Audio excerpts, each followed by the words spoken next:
Hello, everybody. After a long hiatus of doing absolutely nothing involving good, genuine, decent content, I'm back.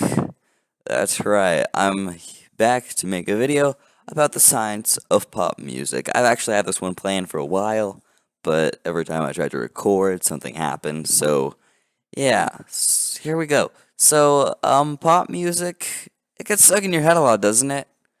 Well, that's kind of the point. So, music is just an art form. It's an art as the same way as theater is an art, as drawing is an art. Art is generally thought provoking, and it's made to make you question life and different things. It's basically just supposed to be thought provoking.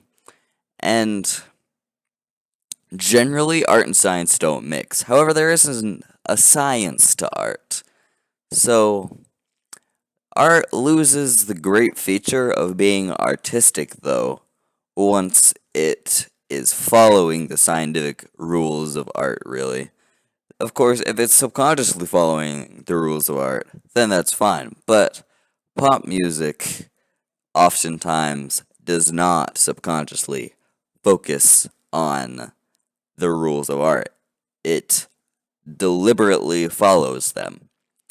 And so the reason why is because the pop music industry is an industry. No matter how much you want to think about it, no matter how much you want to deny it, they're just there to make money, really. They come to make a profit. That's all they really do. They don't really care about art, they care about money. So they use the scientific rules of art in order to basically make you give them your money, essentially. So there are some major rules that the industry then puts in place, more or less, in order to contrive this, in order to make you give them their money. So there are some rules, and here are the rules. So the first rule is that the beat must be repetitive. If the beat changes over the course of a song, then it's not really that identifiable.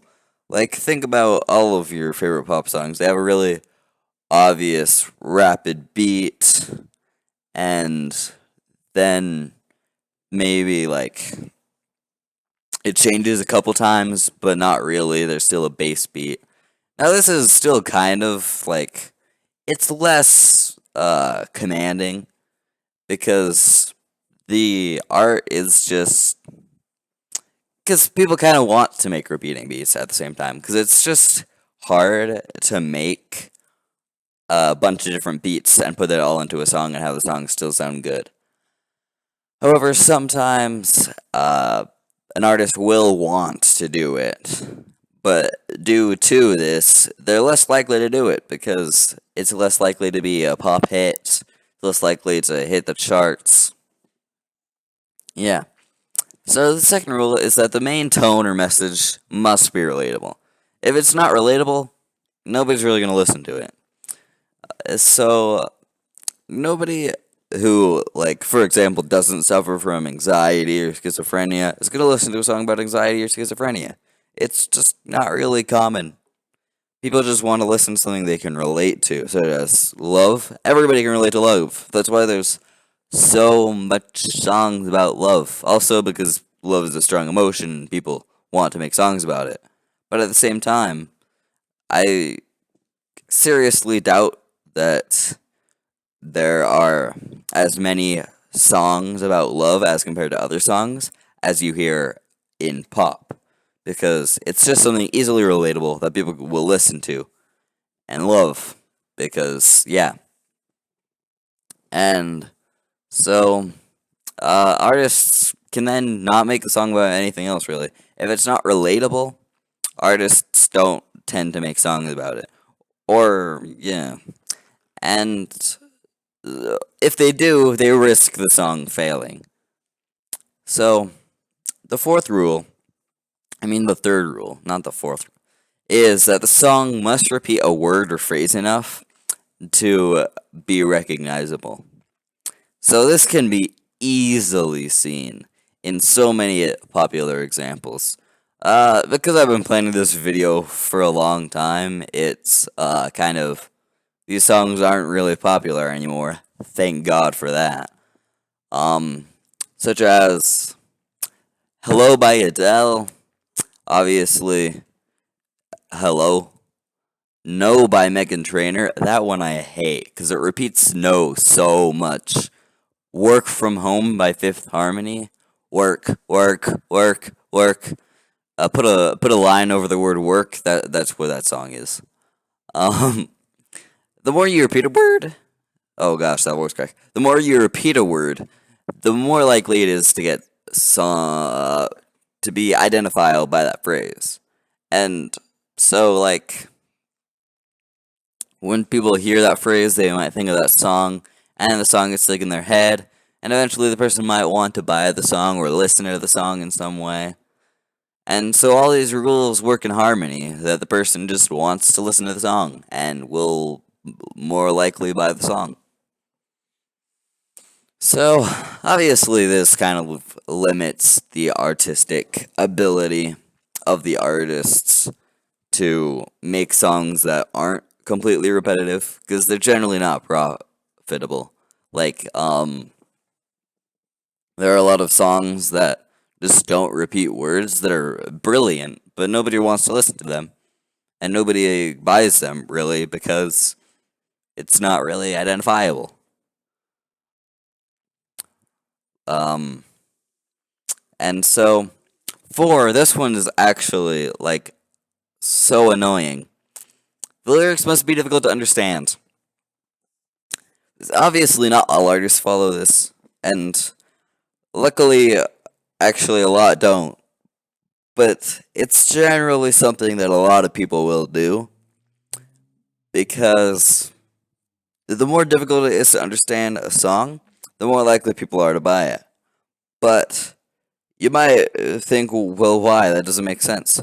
But here's the reason why. The human brain is made to solve puzzles, and that's basically how our intelligence works. And so, if you only can remember part of a song, your brain will see it as a puzzle.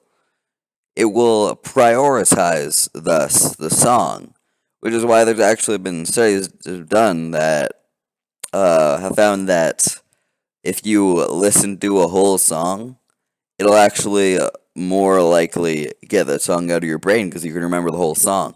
Your brain prioritizes incomplete pieces of puzzles so that it can solve them later, so that it can then be constructed to the finished puzzle. So, if you can construct the whole puzzle or remember the whole song, it's less likely to get stuck in your head because it's not prioritized by your brain. And oh my gosh, this rule is so annoying because it's just mindless droning when you're listening to the radio. It's just or whatever. It's oh my gosh. I cannot think of any one of these rules that is more annoying than this. Besides maybe the word or phrase repeating a bunch. So, these rules are what make most pop songs successful. Obviously, some pop songs are genuinely artistic and get to the top of the billboards because they're genuinely good. But a lot of the pop songs just follow these rules and end up becoming massively popular because they're scientifically engineered to do so. If you disagree with anything, of course, feel free to argue with me.